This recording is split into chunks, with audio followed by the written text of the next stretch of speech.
kahalagahan sa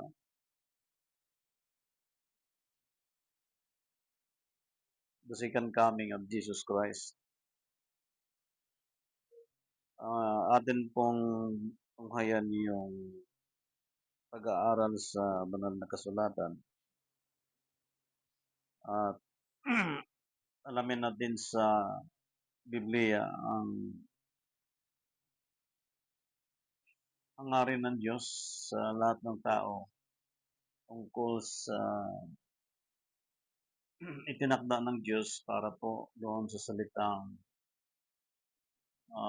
pagparito ng ating Panginoon Jesucristo. Na itong pagparito niya ay mahalaga sa ating panahon na atin pong makita yung katunayan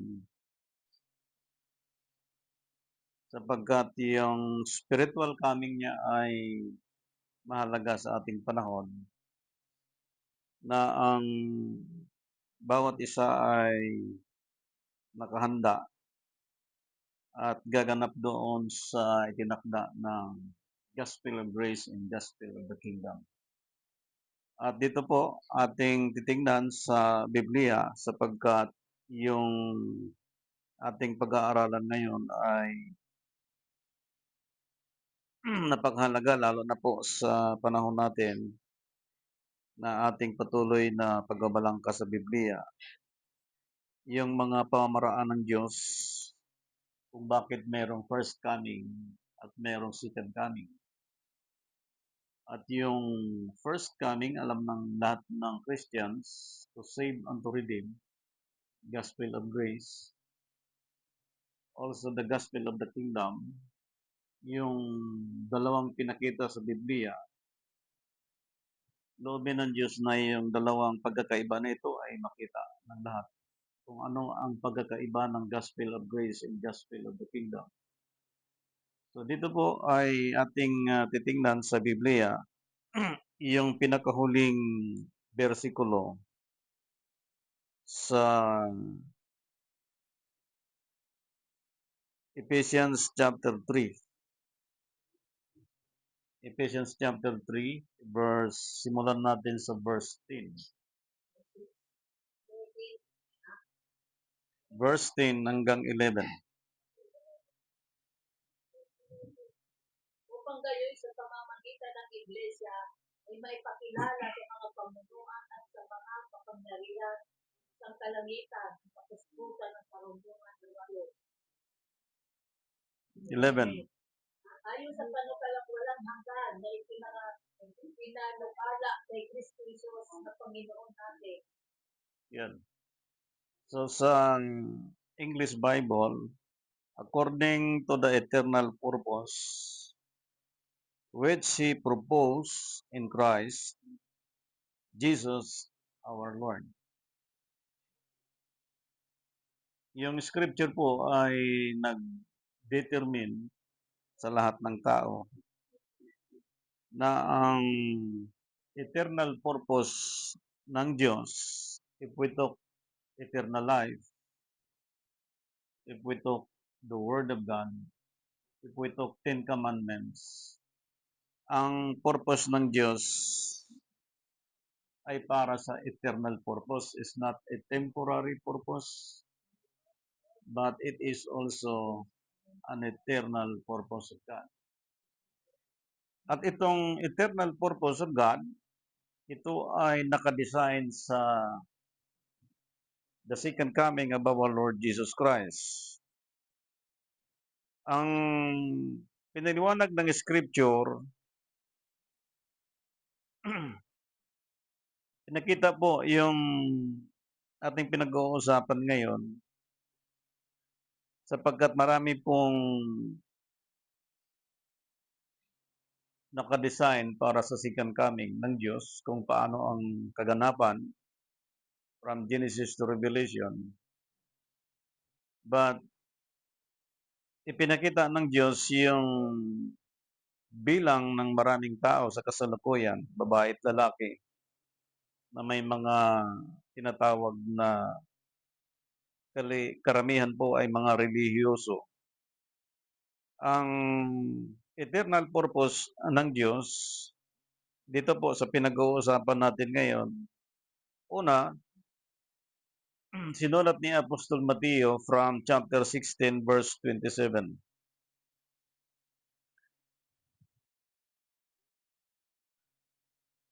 Mateo. Sapagkat ang anak ng tao ay paririto na sa kalawatian ng kanyang ama, kasama ang kanyang mga anghel. At kung magkagayoy, bibigyan ang bawat tao ayon sa kanyang mga gawa. So ito pong bersikulong ito, malinaw doon sa pagkabasa at napakalalim po nito. Kung titingnan mo lang ay napakadali lang pong isipin yung word na sapagkat ang anak ng tao ay paritong nasa kalawalatian ng kanyang ama na kasama ang kanyang mga anghel at kung magkagayoy bibigyan ang bawat tao ayon sa kanyang mga gawa. So kung bibilangin natin ang bilang ng tao that we have more than 8 or 9 billion today, bawat tao, maging nun sa Joel chapter 2, na ibubuhos ang Espiritu ng Diyos at yung bilang approximately more than 8 billion or 9 billion today, bawat tao bibigyan ng Diyos ayon sa kanyang mga gawa. Okay. Now, yung first coming ni Jesus Christ to save and to redeem, gospel of grace and gospel of the kingdom, these two differences, gospel, makikita natin sa panahon natin na kababasa ng ating kapatid doon sa verse 27, yung word na sa English po, yung and then he shall reward every man according to his works. So, every man, in how many billions today, in how many Filipino and foreigners and different nations, yung reward in every man, ibibigay ng Diyos according to His works. So, ang aral tungkol po sa kingdom of God at yung aral tungkol sa the coming of our Lord Jesus Christ, ang ipinakita po sa Scripture ay nakalaan siya yung reward na ipinangako ng Diyos, not only by literal, also spiritual. Ayon sa Galatians chapter 3, verse 29, every man according to his works. Pag sinabing every man, hindi na po siya by group na kung merong mahigit na 1,000 grupo, local, international, rehistrado o hindi, ang pinakita po sa Scripture sa the second coming of our Lord Jesus Christ, individual na po, hindi na group.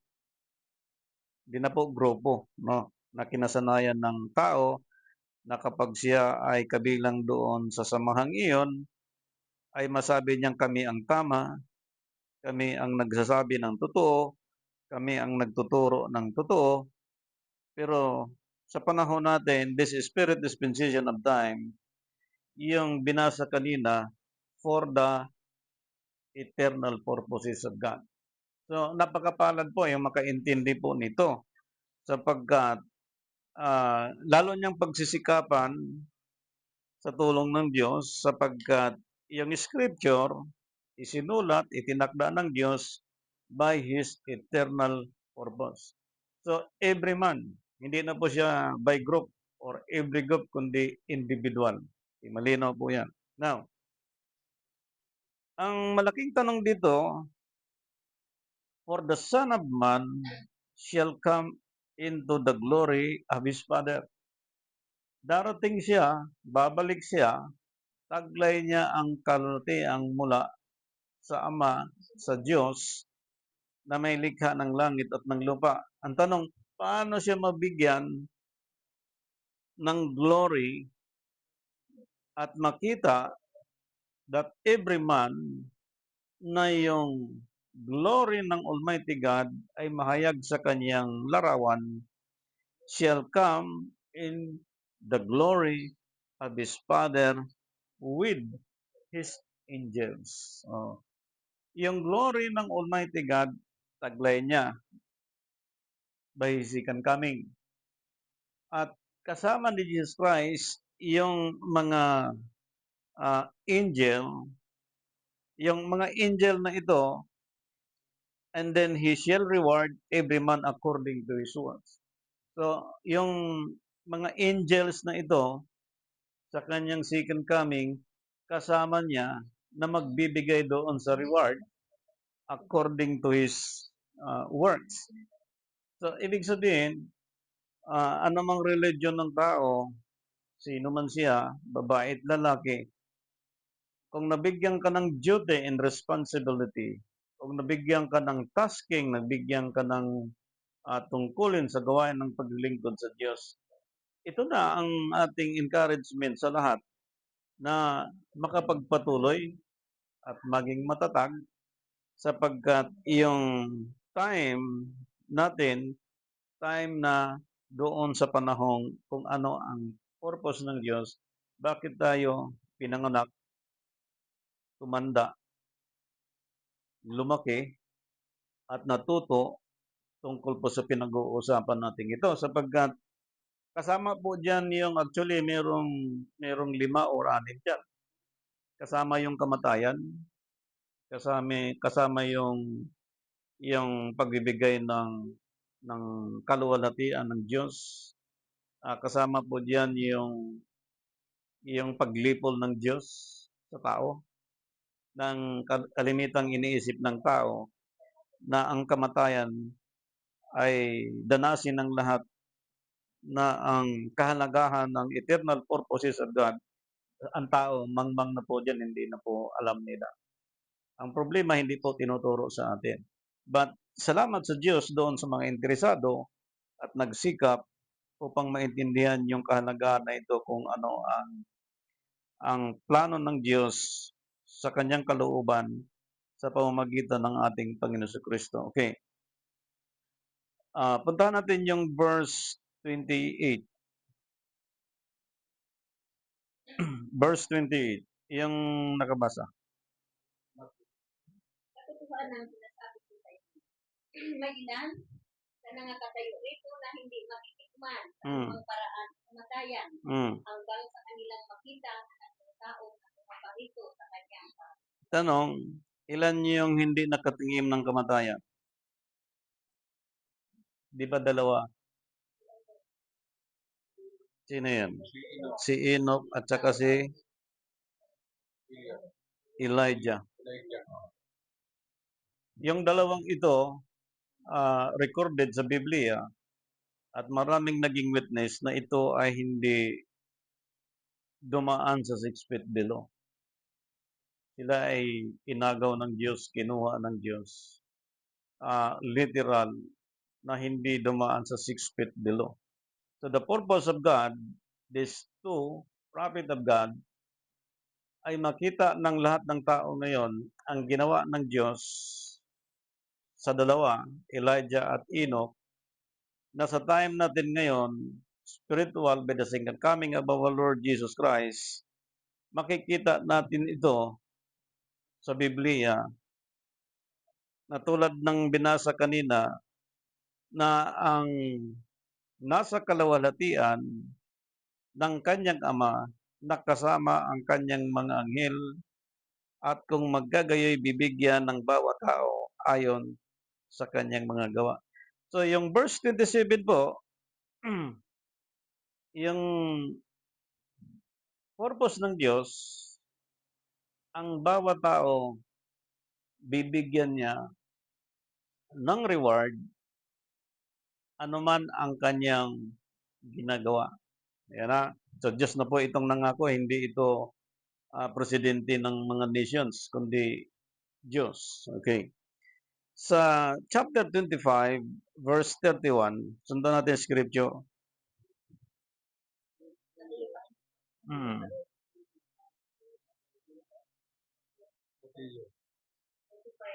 Datapwat pagparito ng anak ng tao na nasa kanyang kaluwalhatian Hmm. na kasama niya ang lahat ng mga anghel. Kung magkagayoy lulukok siya sa luklukan ng kanyang kaluwalhatian. Yun. Saan magluluklok ang Diyos? Sa luklukan ng kanyang sino yung kaluwalhatian ng Diyos? Di ba yung kanyang larawan? Doon luluklok ang kaluwalhatian ng Diyos sa kanyang larawan. Ayan na. Ngayon, ang tiyak sa atin ngayong pananampalataya sa panahon natin ngayon, sumulat si Apostol Pablo tungkol sa kapamaraanan ng Diyos dito sa pinag-aralan natin sa Acts chapter 19 verse 21. Kapag sabi niya,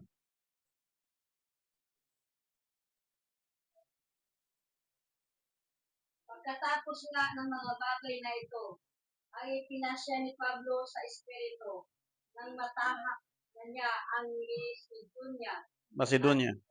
Macedonia at ang Akaya na pumaroon sa Jerusalem na sinasabi, pagkapaggaling ko roon, ay kinakailangan makita ko naman ang Roma. Yun.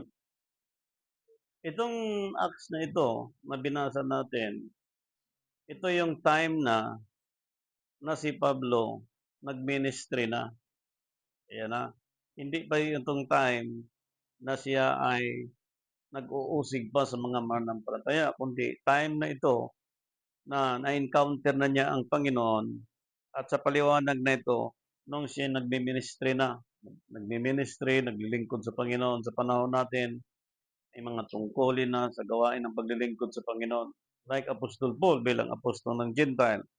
Ibig sabihin, ang time ni Christ, sa time ni Paul, sa time natin, halos magkaparehas.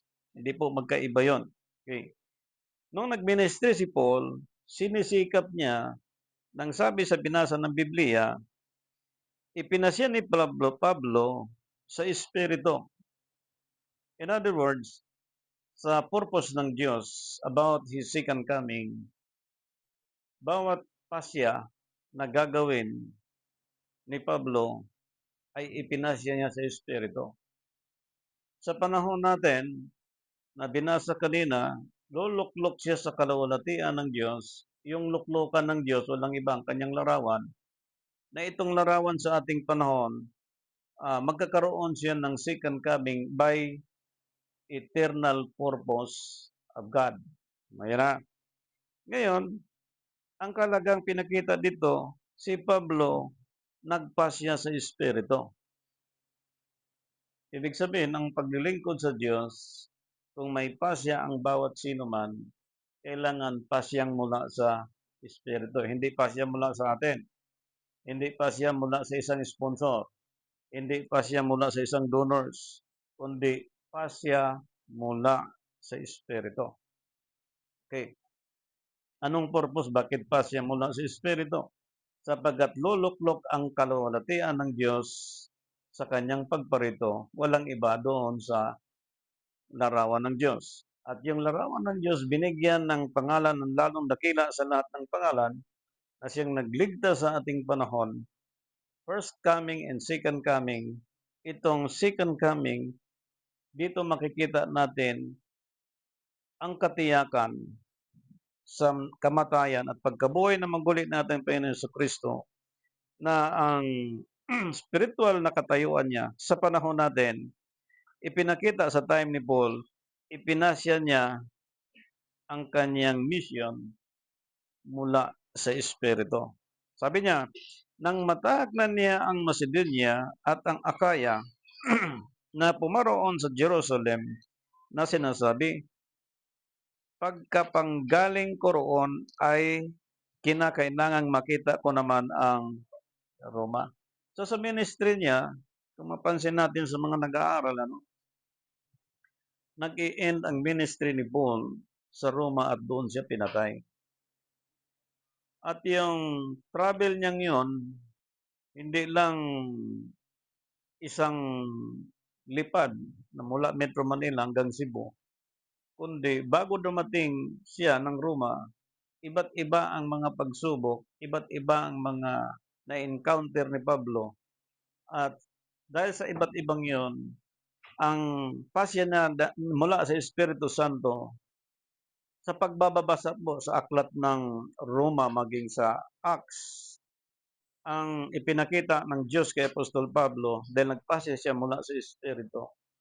Laging matagumpay ang ministry ni Apostol Pablo. So ang purpose ng 12 apostles at idinagdag si Apostol Pablo para sa Gentile para po ituro sa ating panahon ang kalagahan ng kanyang second coming. Those are Christians, those are Christ believers today, men and women, individually. Hindi na po grupo na kapag nakigrupo ka sa isang grupo, kahit hindi ka na mamuhay ng ayon sa salita ng Diyos, saved ka na. Wrong. Individually, ang reward na ibibigay ng Diyos, not by group. Kaya pinapasikap ng Diyos sa lahat ng tao habang siya nabubuhay sa daigdig na ito, sapagkat ang second coming ay bukas para sa lahat. At dito nilinaw ni Apostol Mateo kanina, chapter 25, verse 31, at sundan natin sa verse 32. Sa verse 32, tingnan natin. Mateo chapter 25, verse 32.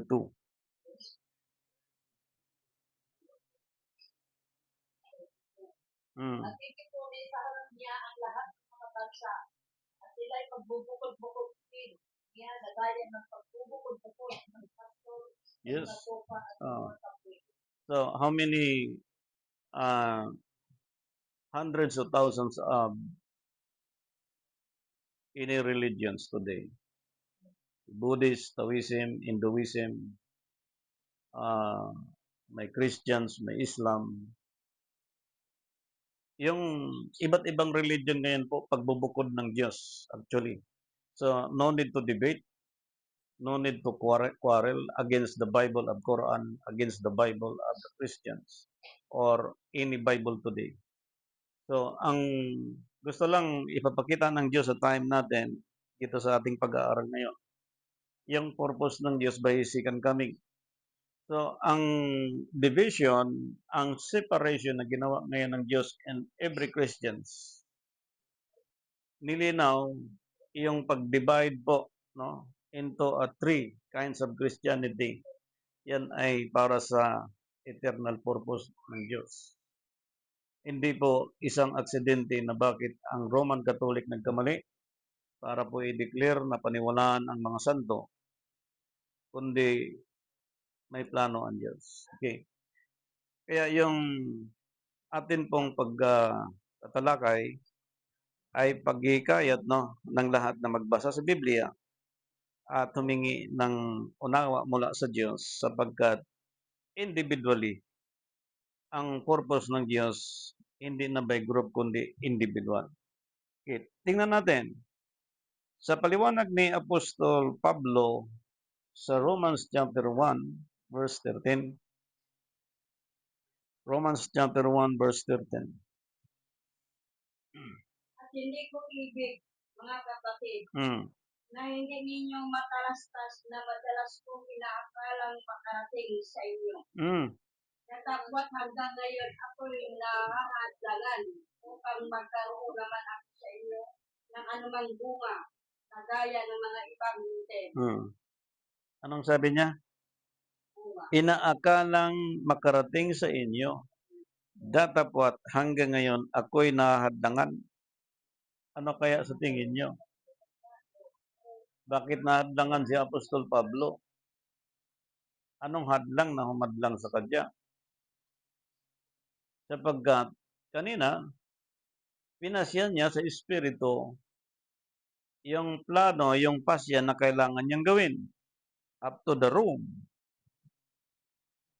Subalit, binanggit niya, ako'y nahadlangan upang magkaroon naman ako sa inyo ng anumang bunga na gaya sa mga intel. So, ibig sabihin po, ang travel ni Paul no, hanggang Roma, doon po nag-i-end ang kanyang ministry bilang apostol ni Kristo na sa ating panahon, kung hindi niya naikot ang buong mundo sa time niya, ang mahalagang nakita natin dito sa paliwanag na ito, yung nagampanan ni Pablo ang kanyang ministeryo habang nabubuhay siya sa ibabaw ng daigdig na ito. Ang purpose ng tao, iba sa purpose ng Espiritu Santo. Bakit po nasabi natin iba ang purpose sa Espiritu Santo? Tingnan niyo na, yung paliwanag ni Apostol Mateo, kababasa lang po natin at binasa natin ngayon kay Apostol Pablo sa Romans chapter 1 verse 13. Tingnan natin ang sulat din ni Apostol Pablo sa 1 Corinthians chapter 4 verse 5. Chapter 4 verse 5. Kaya nga, huwag muna kayong magsikhatol ng anuman hanggang sa dumarating ang Panginoon. Yun. Na siya ang maghahayag ng mga bagay na nalilihim sa kadiliman. No. At ipahahayag naman ang mga haka ng mga puso. At kung magkagayon, ang bawat isa ay magkakaroon ng kapurihan sa Diyos. See? Anong sabi? Huwag mo nang magsihatol. Ayan na. Huwag mo nang magsihatol.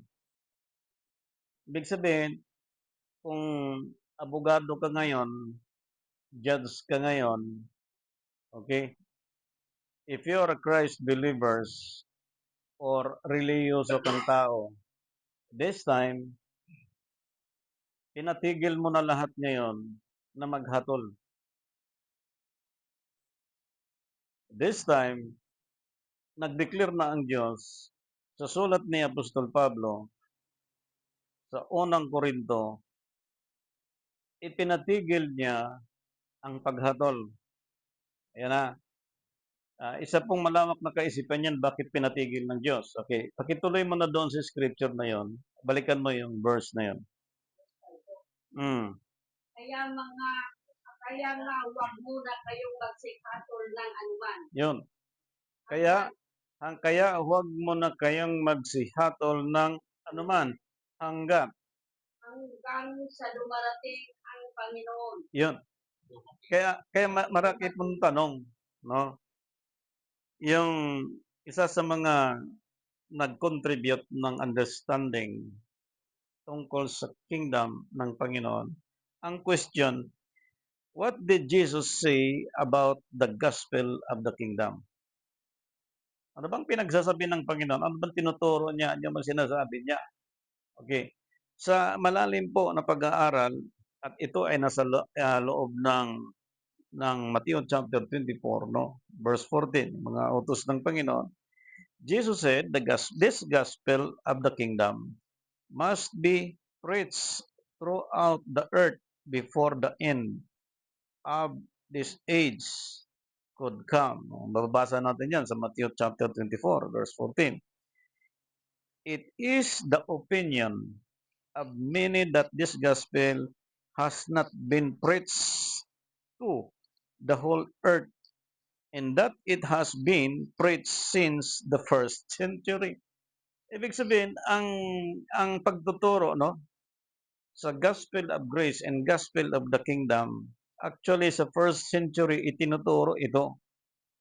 So, ang gospel of the kingdom, pinapaturo na.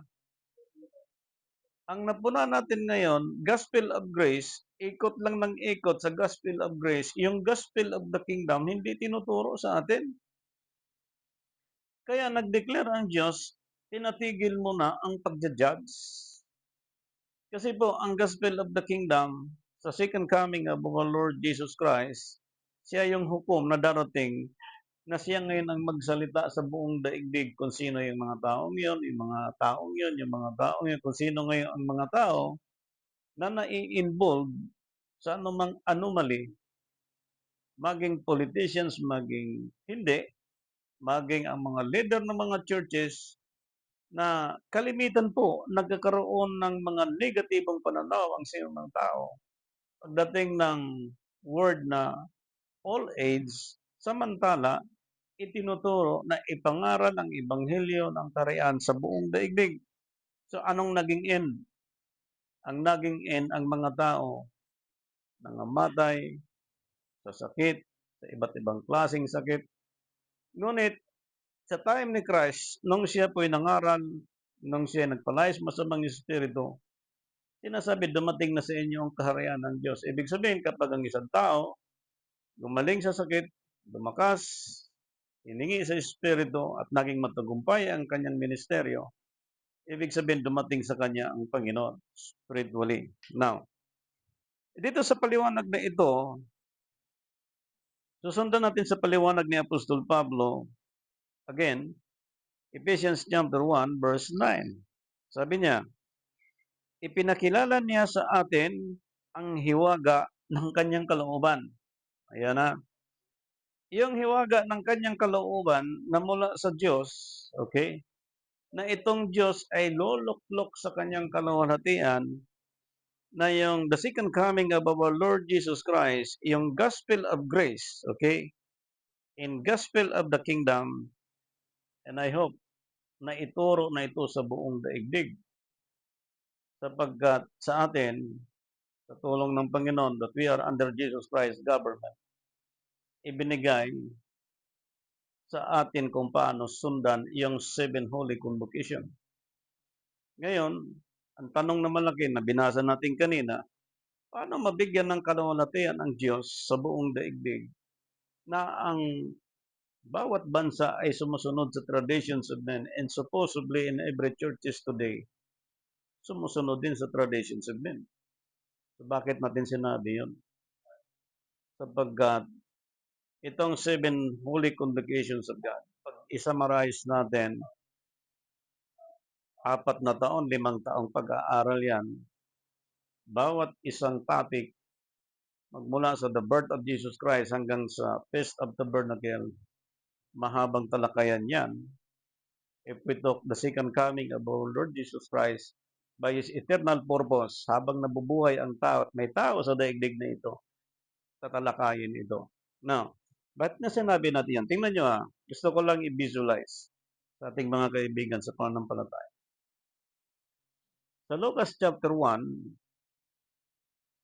dumating si Gabriel, verse 26, sa ika-6 na buwan. Okay. Gusto ko lang ipaliwanag yung verses, no? Kinausap ni Gabriel si Mary ang tungkol sa kanyang pagbubuntis na siya ay, kung tawagin si Bisaya, kunsara ng banal na espiritu. At yung pagtanggap ni Mary on the 6 months of June sa Gregorian calendar, ipinaliwanag po natin sa nagdaang panahon na pagtanggap ng isang babae ng binhi sa buwang iyon, sunod na buwan yun po ang pang-isang buwan ng pagbubuntis ng isang babae. Tulad ni Mary, tinanggap ang binhi mula sa Diyos on the 6 months of June. Ang first month niya is July. So pag binilang mo siya ng 9 months, July, August, September, October, November, December, January, February, March. March ang 9 months ni Jesus Christ nung siya pinanganak. At pagdating ng April, okay, ang April ay first month ni Jesus Christ sa daigdig na ito. Kung pansinin nyo, sa first month of the year ni Jesus Christ, sa Gregorian calendar, ang binigay kay Moises sa Exodus chapter 13 verse 4, on the first month of the year, aalis kayo, okay, sa Egypt. Yun po ay kalendaryo ng Hebrew, Abib, na ang Abib or Nisan, kalahati ng March, kalahati ng April, na yung April ay na-identify na yun ay first month of the year sapagkat yun ang first month ni Jesus Christ after nung pinanganak si Virgin Mary. Pagdating ng 14, okay, Pagdating ng 14, ang kordero sa panahon ni Moises, pinatay yun. At yung katuparan ng kordero, walang iba, si Jesus Christ. Kaya tingnan mo, unang mechanism, number 1, yung the perfect birth of Jesus Christ.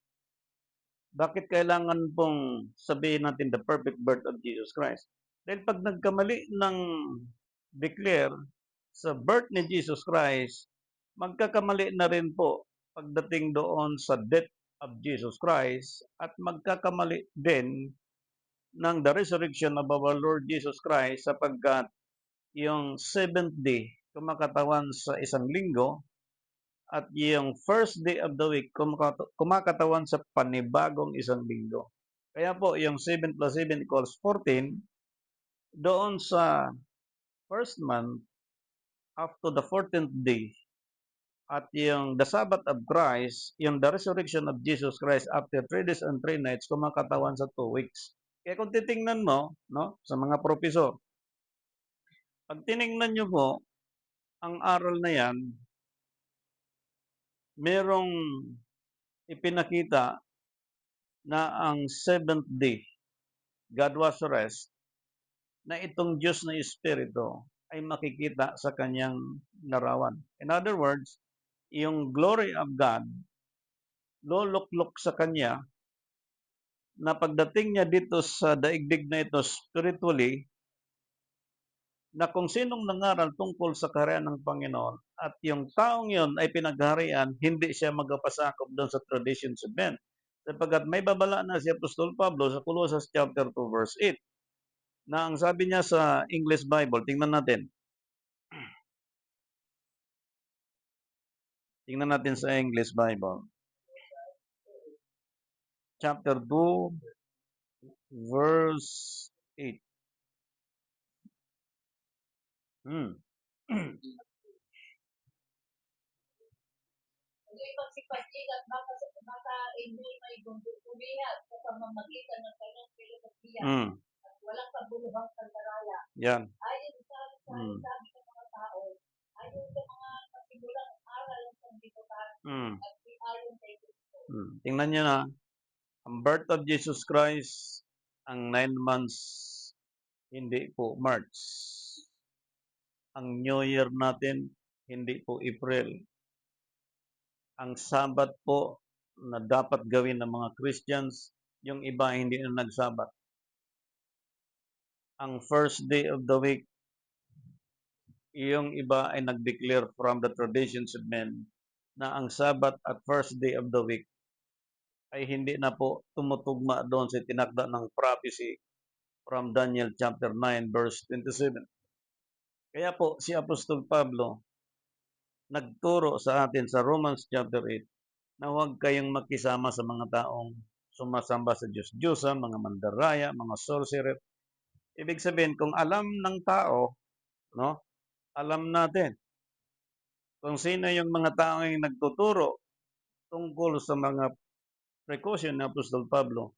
Pag niyaya tayo ng Bible study, sasama tayo. Ngayon, kung hindi tayo concerned doon sa spiritual declaration, baliwala lang sa atin. Ang nasa isip natin kay Kristo pa rin. Wrong.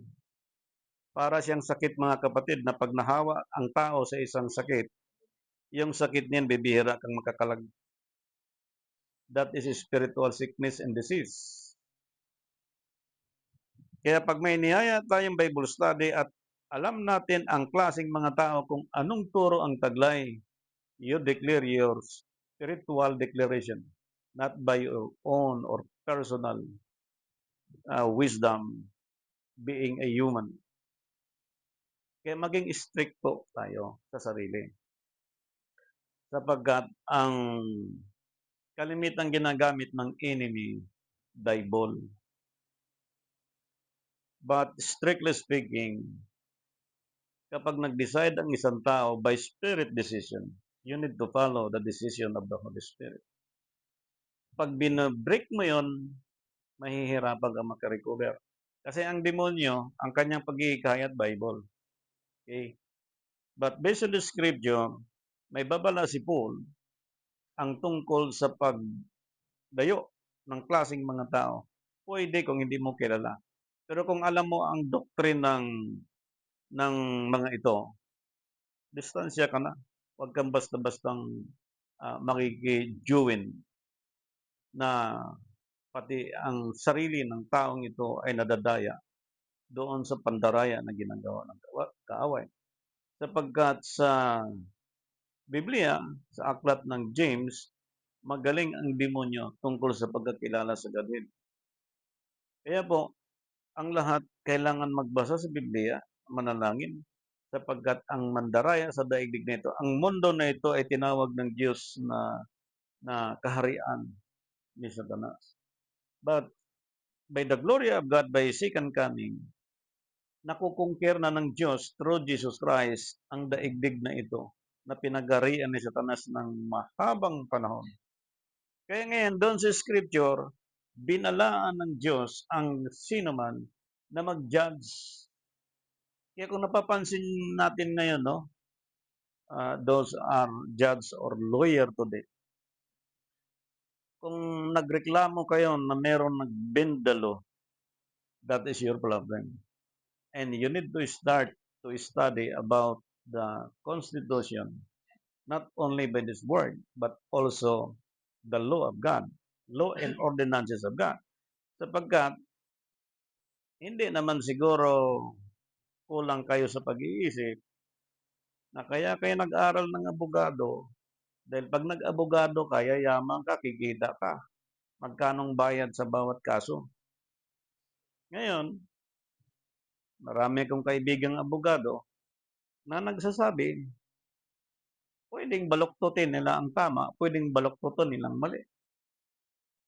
Eh ngayon, kung sino mga abogadong gumagawa niyan, ilang libong abogado sa bansang Pilipinas.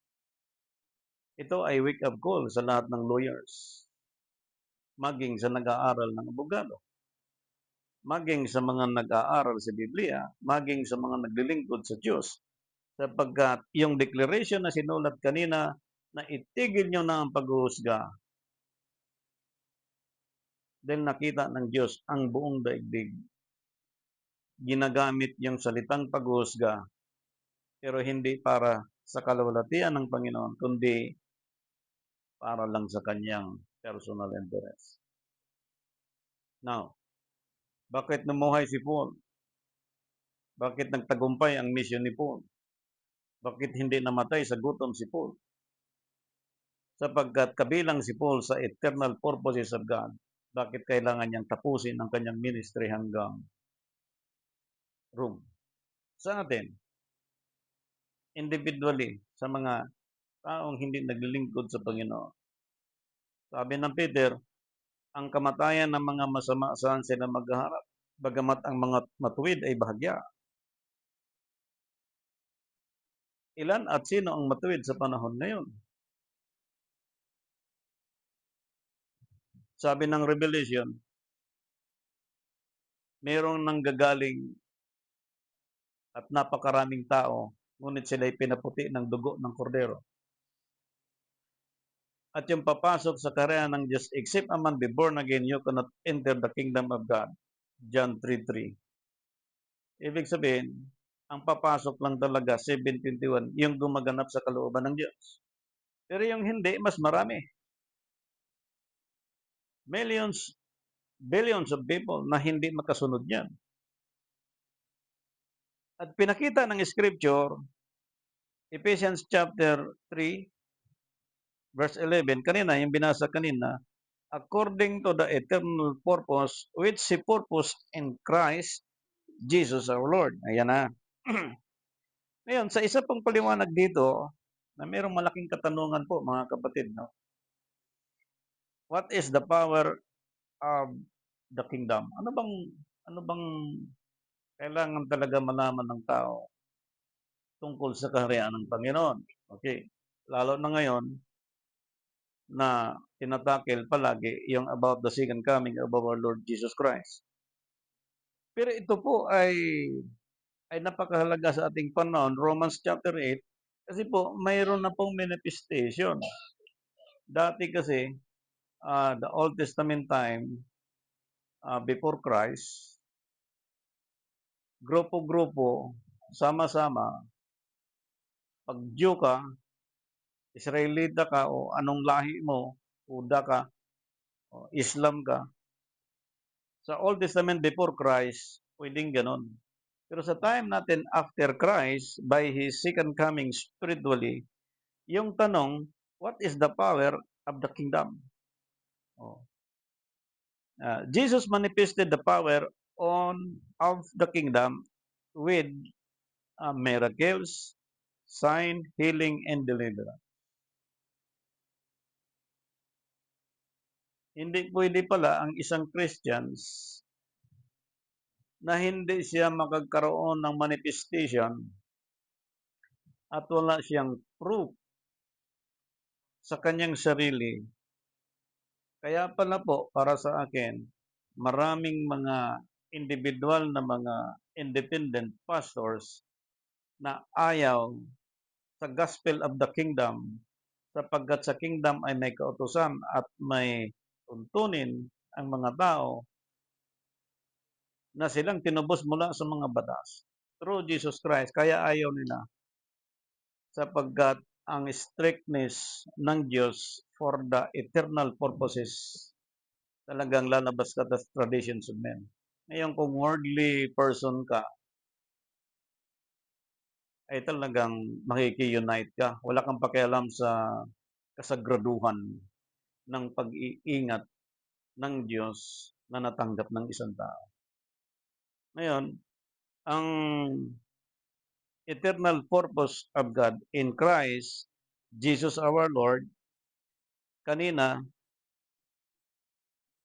ipinakita po ng Matthew chapter 24 na yung utos na ipangaral sa buong daigdig, kailangan merong manifestation with power. Hindi po yung hampasin ka lang ng jacket, tumba ka, after how many minutes tayo na naman.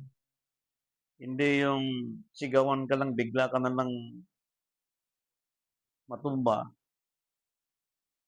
Pag kinabukasan, balik na naman sa dating ugali. Hindi po, ganun.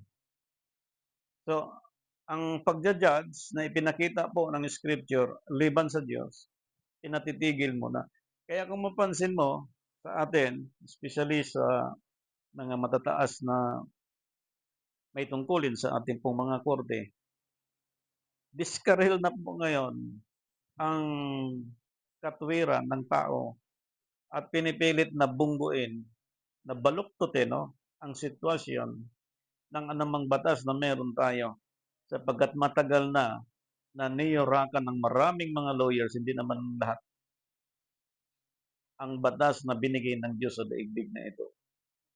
Ang batas, alam natin na bago po maging batas, dadaan sa matinding debate yan, sigawan, pinagbuhisan ng oras, ng maraming panahon, para po kung alin yung mas pakinabang sa nakakarami, yun po ang gagawing pinakabatas.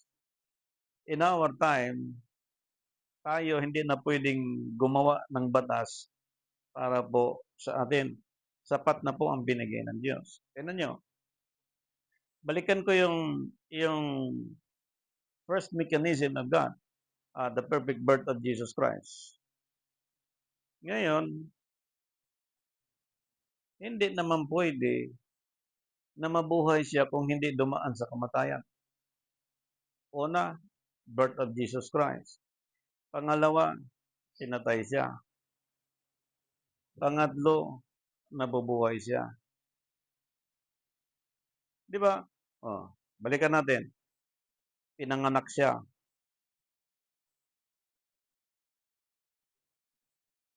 Pangilang buwan? Siyam.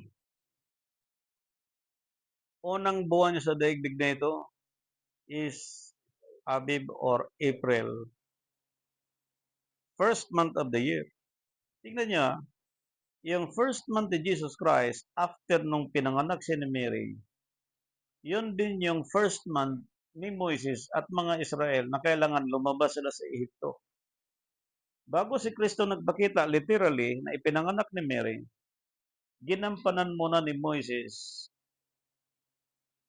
first month of the year, lumabas sila sa Egypt. So sa time natin, sa spiritual na aral tungkol sa second coming of the Lord Jesus Christ, ginampanan ni Moises una, bagamat si Christ existing na before the foundation of the earth spiritually, lumabas ang kanyang pagiging physical dito sa New Testament to save and to redeem, para yung gospel of grace and gospel of the kingdom sa second coming ang makinabang sa reward na ito, yung mga taong sumusunod sa aral ng Diyos, hindi sa aral ng sanlibutan. Hindi po pwede na ang aral sa pamamangka, left and right, epektibo, wrong. Dito ako sa kalaban ko, pag pinagpala, magkaroon ako.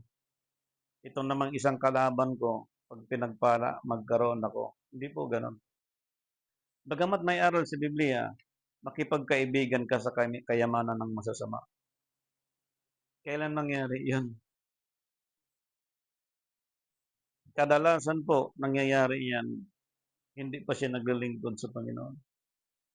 Pero kung naglilingkod siya sa Diyos, nag-stay siya sa isang unawa na mula sa Panginoon, yung sinabi ng Scripture, kapag siya ay kinikilala ng King of King and Lord of Lord, siya nang gagawa ng paraan para sa iyo. Hindi na ikaw magplano. Why? Sapagkat si Paul, nagpasya sa Espiritu. And supposedly in our time as a Christian being, magpasya ka ayon sa Espiritu. Sapagkat hindi ang tao naglilingkod sa kapwa-tao, kundi sa Espiritu. In the name of Jesus Christ. Ang ipinakita sa Scripture, kanina, sa paliwanag kukunin ko lang ito. What is the gospel of the kingdom? In Matthew chapter 4 verse 23. Pakibasa muna. Chapter 4 verse 23.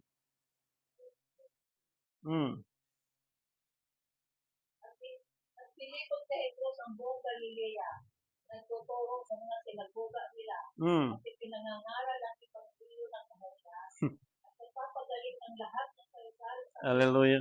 at ng lahat ng karamdaman ng mga tao. May ginawa ba siya panghampas ng jacket? Pasigaw-sigaw? Hampas sa pulpito? Wala. Itinuro niya ang tungkol sa kaharian ng Diyos. If anyone, men and women, who are follow the gospel of the kingdom, we will receive either instant or gradual in the name of Jesus Christ for a healing from spiritual and physical, financial, and emotional. There was a healing spiritually down to the material. Those are needs, nations, individual, men and women. Why? Sapagkat individual ang pagbibigay ng reward ng Diyos. Kaya ang duty, kailangan double time. Hindi pwedeng atras abante. Okay? Now, we need to decide by spirit decision, not by our own decision. Tulad natin, sa pastor, bishop, walang sweldo, walang allowance. But your decisions is coming from God. Your decision is from the spiritual decisions. So those are individual who have a decisions comes from God, spiritual decisions. The reward is very near for them. So saan ka titingin dito? Kung mayaman ka na, di makontento ka na.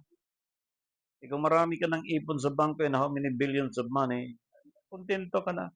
Kung hindi ka pa nakontento at balisa ka, ibig sabihin may problema ka, sister and brother. Hindi mo alam dapat gagawin. You need to know the kingdom of God. You need to follow what is the law and ordinances of God. Sapagkat yung binanggit ko kanina, okay, yung birth of Jesus Christ, yung New Year ni Jesus Christ, at yung seventh day of Jesus Christ, like today ating celebrations that we celebrate Christ Sabbath, and the first day of the week. Bakit sinabi ni Nehemiah in chapter 8 verse 18? Same manner. Bakit po? Dahil yung seventh day, ang katuparan si Jesus Christ. Si Moises gumanap din ng Feast of the Lord into a seventh day. Yung seventh day ni Moises